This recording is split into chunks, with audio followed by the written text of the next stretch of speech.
it's a fucked up place. And right before I left, they closed the Yard Shack canteen down because guys are stealing out of there. See, that's what I'm saying. There was just no respect for traditional shit anymore, and it was amplified there. And so I shot back to San Quentin, and then I get there. I'm in R&R, and I see guys on the yard like, hey.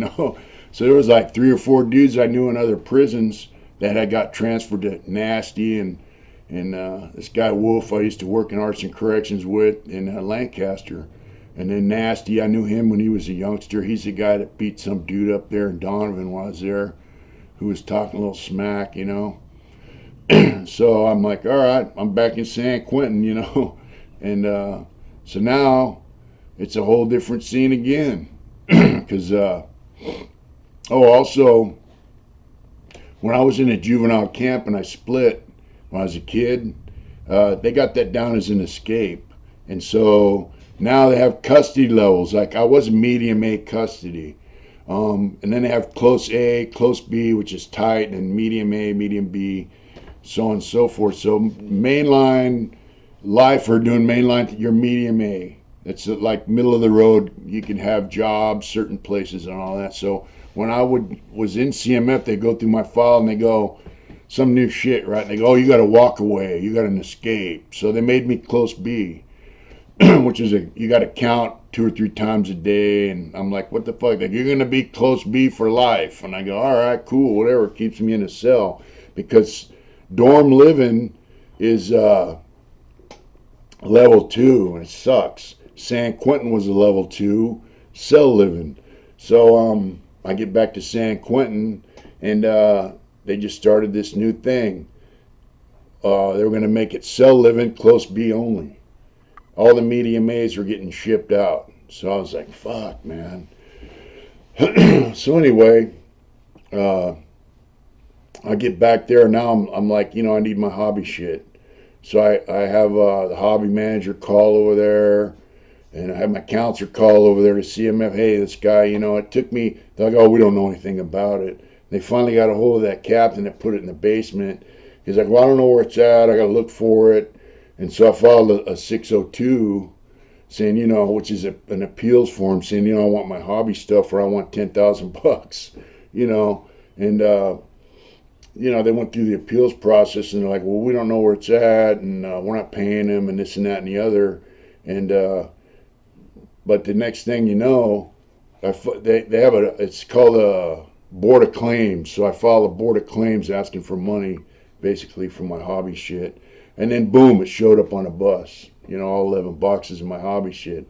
So it went from, we don't know where it's at to there it is.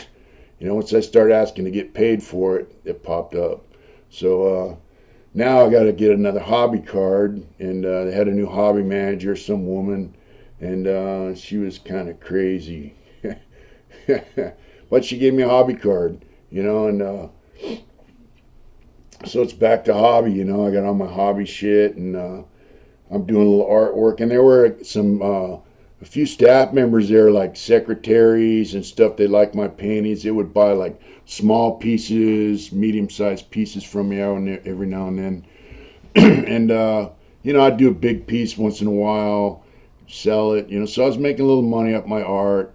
And David got, they had enough of him. He was on the baseball team, and there was some issues with him and the other baseball team guys, and it was just getting weird, man. And so then my friend Rhino, who I did an interview with on here, he got shipped out. They sent him to Tracy, and they sent my friend David, I think they sent him to Avenal, and then once they made that a S&Y prison, he got transferred somewhere, I think back to CMF, where I just came back from, I think. And David's out now, by the way. But and if you look in the National Geographic they did on San Quentin, he's in there. And yeah, so anyway, one of the guys that I knew in another prison told me he had a route for smuggling tobacco. Now, I'd always been against, the tobacco thing, but the hobby wasn't, I mean, I made a few bucks here and there, but, you know, not a lot. So I'm thinking, hey, man, he goes, I guaranteed we can do this, risk free, all this shit, And I go, so what do you want? He goes, well, I want a cell phone. So I'm like, all right, let me think about that. So my friend that I had tattooed on prior to this, JR from Frisco, I tell him, hey man, this dude's got a route, and I told him what it was, and he goes, oh yeah, you gotta fucking run that. Because JR smoked. Now, mind you, before I got transferred out and transferred back, I was gone a little over a year. Prior to that, JR was like, hey, I don't fuck with drugs. Drugs ruin my life and all that shit. He just smoked and liked to eat. We used to eat together and all that shit. So before I left, I seen him take, he had some neck pain or some crap. And he took a morphine pill, and because they're prevalent, they pass them out like candy at this time. And I go, hey, bro, if you got an addiction, you really shouldn't be fucking with them morphine pills because they're highly addictive, Because, that ain't shit. I didn't even feel it. No big deal, I go, whatever, dude. I'm just telling you. You shouldn't fuck with them. That was prior to me leaving. And so when I came back,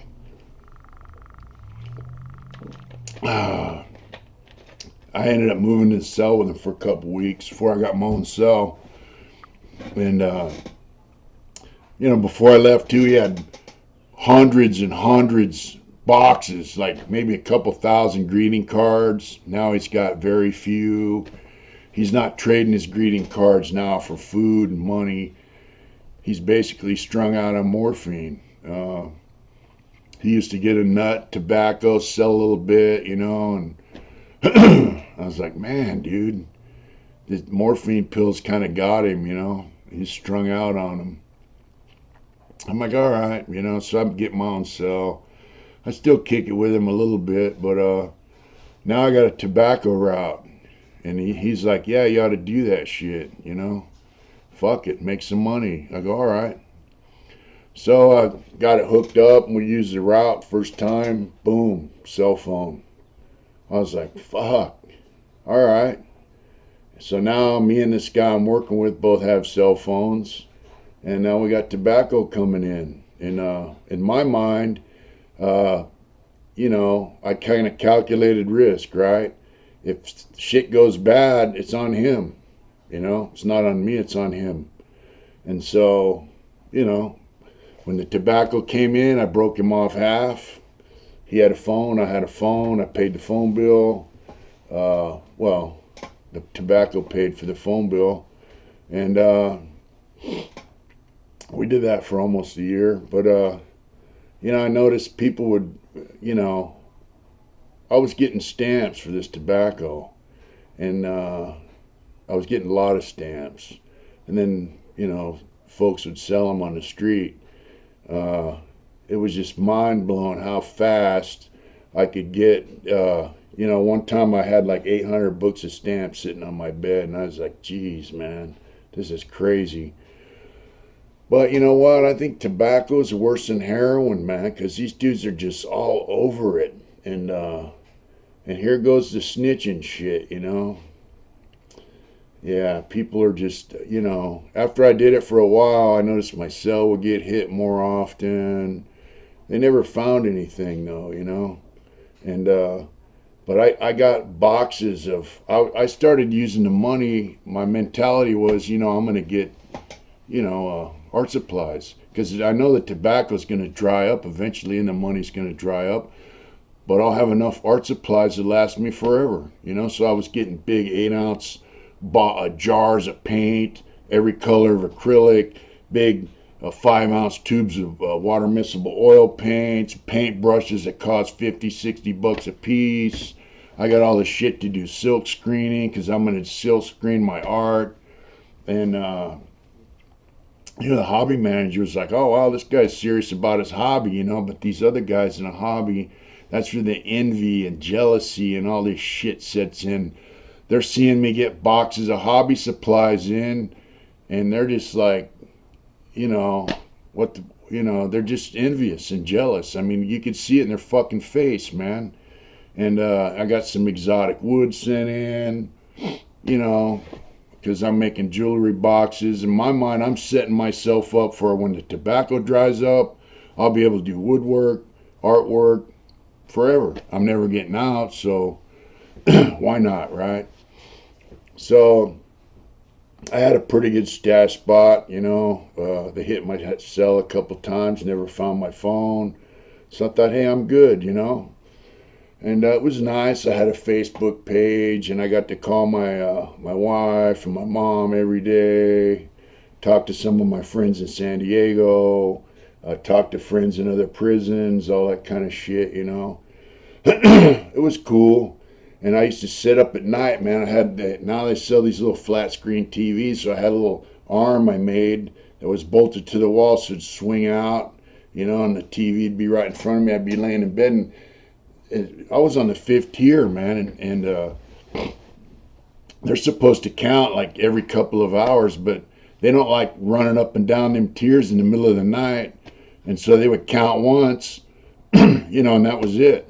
So I'd sit there on my phone, and the light from my TV would block the light from my phone, and I had a headset. I just thought I had it going on. It was fucking cool. But yeah, as always, people want to get in your fucking business. They don't got no hustle of their own, and they want to mind your business. So I had guys coming up there, man, there was plenty of, weed. They'd bring me balls of weed, like that, and say, hey, can we get 5 cigarettes for this? I tell them, man, get the fuck off my door, lame. I don't fuck with drugs. Guys were offering me, crank, heroin, all that for cigarettes. I'm like, man, get the fuck up off me, dude. I don't have any tobacco. Or, I don't fuck with drugs, whatever. I just run them off. So these dudes are getting envious and hateful, And, yeah, it was, some of them, I tell them, hey, look, man, I live 600 miles from here. My family lives in San Diego. I go, you guys live right here in this area. 5 minutes away, get your own fucking hustle, lame. I ain't smuggling tobacco in here to buy your friendship. I'm doing this to make money. But, back the fuck up, Chuck, right? So, yeah, after about a year of that, I got busted. It was ugly. Actually, what happened was we went on, one time, San Quentin, man, they would send everyone out to the yard, and they would strip the cells. They'd search the cells. It took them a week. It took 4 days straight. Actually 5. Every day out to the yard, all day. And I mean all day till count time, 4 or 5 in the afternoon, back up to the building. And I was waiting on this tobacco to come in. And I was like, fuck, and they weren't letting no one go to work, nothing. I'm thinking, man, usually we mail it on a certain date and it comes in on a certain date, and it didn't come in. And I was like, shit, man. And they were, and so on the last day, it came in. And they had just let this guy go back to work. And he got it and went back to the building, had just stripped the whole building out. And I was the only guy with tobacco. Yeah, because there were dudes throwing cans of tobacco off the tier, and scared to get caught with it. And boom. Yeah, it was funny. But, I had my cellie during all this was a youngster named Scotty from Orland, who's since passed away. And, man, he was just the best cellie, youngster, good dude, gangster. And he was kind of associating with some of these other cats. And I go, look, man, them dudes are fucking lames. Just because they're full of tattoos and they talk tough and all that shit. I go, that ain't what being a gangster's about, brother. I said, being a gangster is about making money. And all that other shit, if you got to do what you got to do when you got to do it, that's fine when it comes to, the tough guy shit. But if you want to be a gangster, it's about making money. And, he was just a good kid, man. Every time I got a lump of tobacco, I'd give him a little bit because he smoked. I go, here's your allowance, And he'd laugh, He was just a good kid, man. And I found out later that when I got transferred, some guys tell me, hey man, that youngster had your back 100%, man. He'd be on the yard working out. And I didn't know this. But guys would be talking shit, and he'd tell me, hey, fuck you, asshole. You don't even know that guy. He's my cell. He's a good motherfucker, you know. So I didn't know he was doing that, but I just know that it just confirmed my, my faith in him as a good dude, man. He was just a good youngster. And when he got out, he took some methadone pills to help him sleep, and he never woke up, so he passed away. But so when he went home, I gave him some stamps to take with him so he could sell them on the street and get him. But I got this guy popped in from CMF.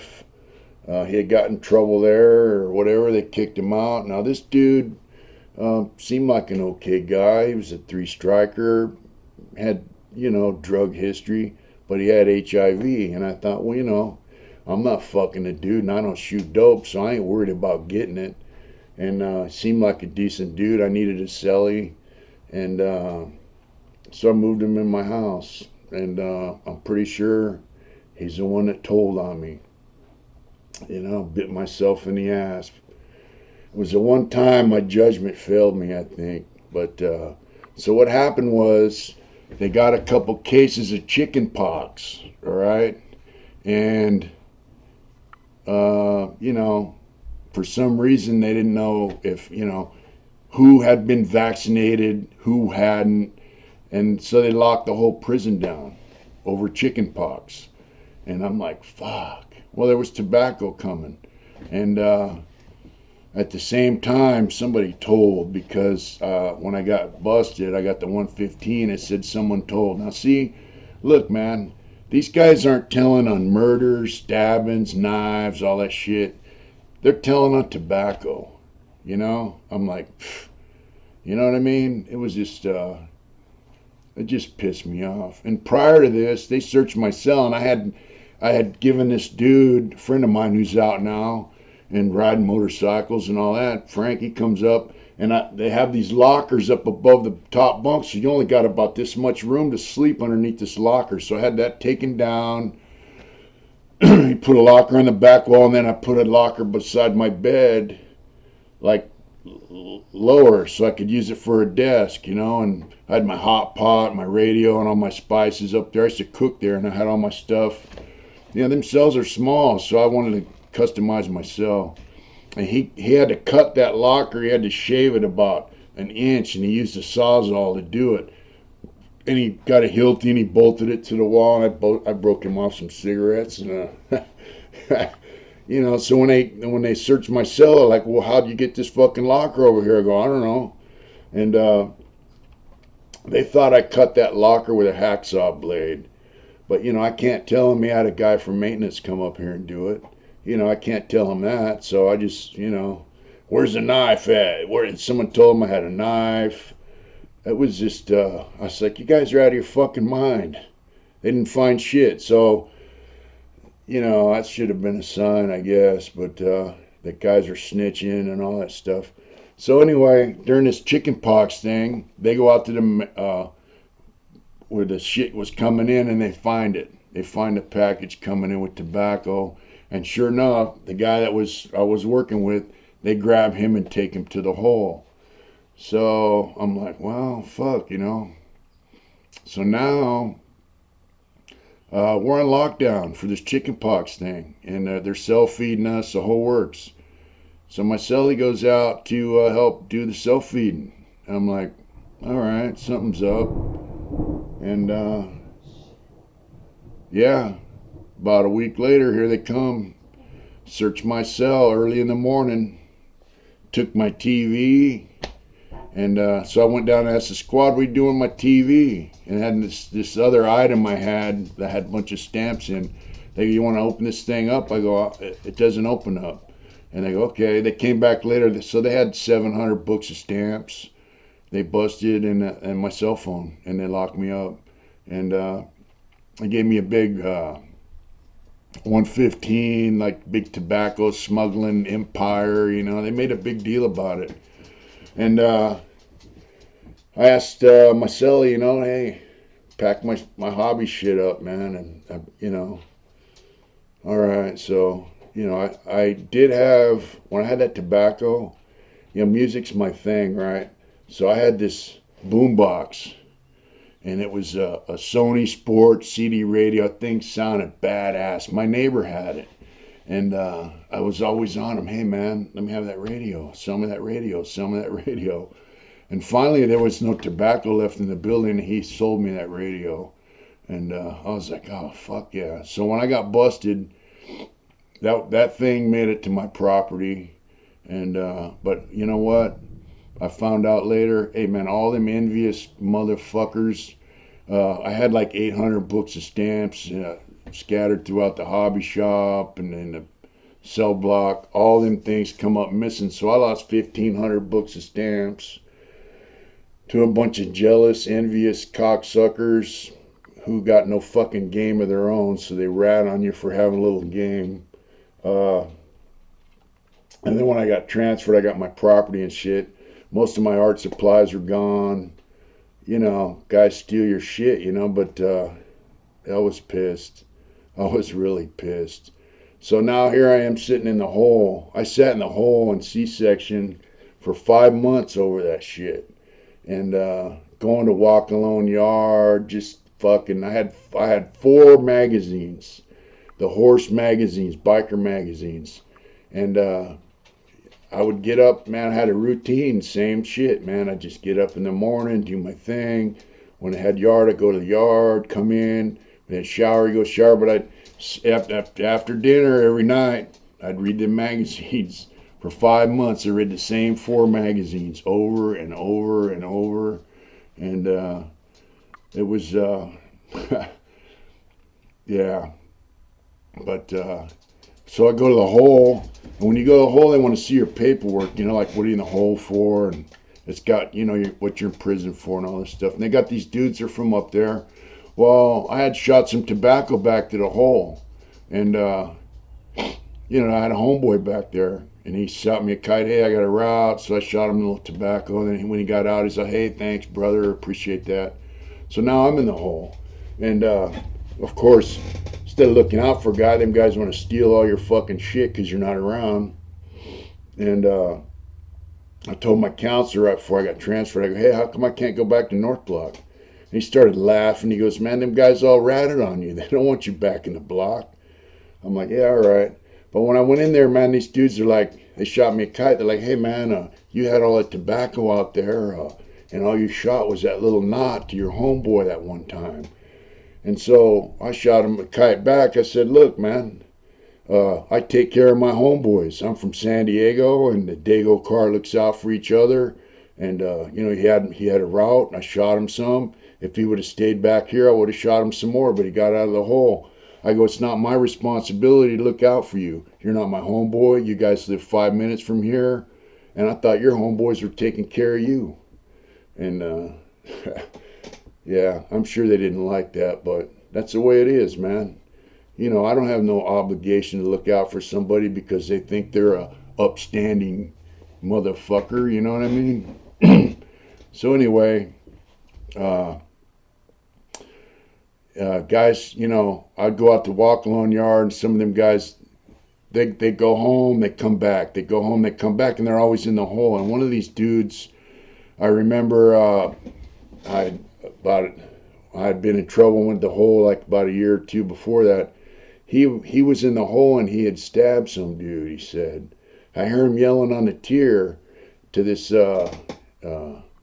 Chicano dude, and he goes, Southsider, he's like, hey, you got the paperwork on that guy, right? This dude was telling him, man, that this dude was no good, and he had paperwork on him, so he stabbed him without ever seeing the paperwork. I mean, you don't stab a white dude for another race based on his word. I mean, you got to have some kind of proof. So I'm thinking, man, this dude's, so now every time he comes back to the pen, he's a level 4, and level 4 prisons are packed. So you got to think about this. Why does this dude not want to go to level 4 pen? Well, every time he comes back, he goes to the hole in the reception center. He goes to the hole, he does his term in the hole, and gets out. And so, anyway, this dude's, he's like, hey, how come them dudes out there? Now, San Quentin mainline was almost all lifers. And he goes, hey, man, he's always complaining, how come them guys don't send nothing back here and, take care of us in the hole? And when I was on the mainline, they told me, hey, every time them dudes come to the hole from the streets, they come in here, they go to the hole, they always send us kites asking us for shit. But when they get out, they don't send us nothing. They don't take care of us from the street, like send me, $50 or nothing. Homeboys, right? And so this dude's crying, man, how come my homeboys out there don't send us shit back here no more? And I go, man, you really want to know? And he goes, yeah.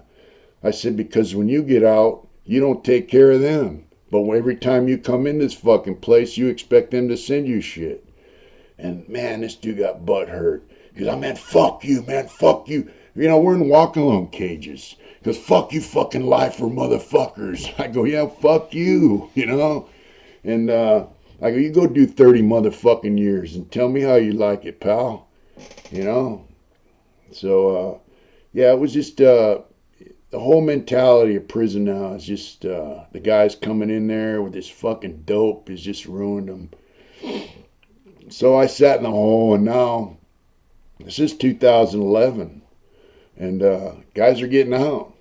I'm in the hole, and a couple guys got out while I was in the hole. I sat in the hole for 5 months back there, waiting, And I go to committee, and now they got this captain and sitting in my classification, figuring out where they're going to transfer me. He goes, send him to high desert. I said, dude, I'm a level 2. High desert's a level 4. And I don't give a fuck. Send him to high desert, all this shit. And anyway, they put me up for Soledad, and I got transferred to Soledad. And one thing I was glad, there's no hobby in Soledad, so that was kind of a pisser. But I get there, and all my art supplies show up, and it's just like half the shit's gone. It's just like, fuck it. I just donated it, And so now I'm in Soledad, and I sat through orientation. I got my property. The only thing I was really glad about having was that Sony boombox and my CDs. Because, man, I love music, and someday I'll have to talk about music. But so I had the Sony boombox, and I had a youngster for a cellie, call himself Keebler. He was a good kid. He was my cellie on orientation. I was on orientation for about 3 weeks. And started going to the yard, old school, big yard. And now I'm in Soledad. And that was a whole new experience. I was glad to be there. And we'll talk about that next time. You guys take care. And remember, whatever it is you do, do it hard. Thank you.